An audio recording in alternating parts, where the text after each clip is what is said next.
এক নারীর সঙ্গে অন্তরঙ্গ ভিডিও সামাজিক যোগাযোগ মাধ্যমে ছড়িয়ে পড়ার পর থেকে আলোচনার কেন্দ্রবিন্দুতে শরীয়তপুরের ডিসি মোহাম্মদ আশরাফ উদ্দিন।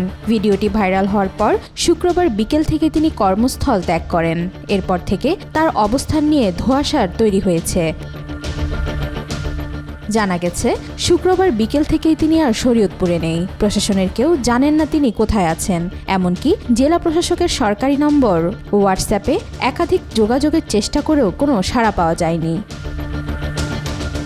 অতিরিক্ত জেলা প্রশাসক মোহাম্মদ মাসুদুল আলম বলেন, শুক্রবার বিকেল থেকে তিনি শরীয়তপুর জেলায় নেই। কোথায় গেছেন জানি না। দায়িত্ব হস্তান্তর প্রসঙ্গে জানতে চাইলে তিনি জানান, এ বিষয়ে এডিসি বলতে পারবেন, তাকে জিজ্ঞাসা করেন।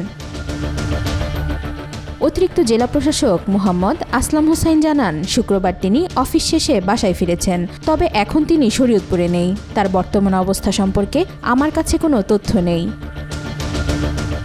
পুরো ঘটনাটির সূত্র হয় শুক্রবার সকালে। প্রবাসী সাংবাদিক জাওয়াদ নির্ঝর তার ব্যক্তিগত ফেসবুক ও টেলিগ্রাম চ্যানেলে একটি 57 সেকেন্ডের ভিডিও প্রকাশ করেন, যেখানে জেলা প্রশাসক আশরাফ উদ্দিনকে এক নারীর সঙ্গে অন্তরঙ্গ অবস্থায় দেখা যায়। ভিডিওর সঙ্গে তিনি অভিযোগ করেন, শরীয়তপুরের ডিসি মোহাম্মদ আশরাফ উদ্দিন একজন জনগুরুত্বপূর্ণ সরকারি ব্যক্তি।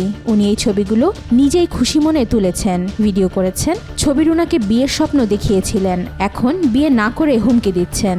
উনার কোলে তোলার গল্পের খানিকটা কমেন্টে টেলিগ্রাম চ্যানেলে দেওয়া আছে।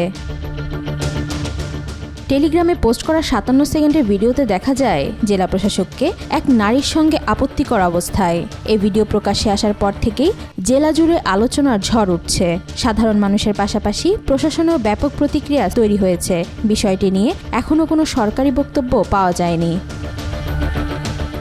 জেলা প্রশাসন সূত্রে জানা যায়, জেলা প্রশাসক মোহাম্মদ আশরাফ উদ্দিন 2024 সালের 3 নভেম্বর শরীয়তপুরের জেলা প্রশাসক হিসেবে যোগ দেন। 27তম বিসিএস ক্যাডারের কর্মকর্তা আশরাফ উদ্দিন নিউরো ডেভেলপমেন্ট প্রতিবন্ধী ট্রাস্টের পরিচালক পদে দায়িত্ব পালন করছেন।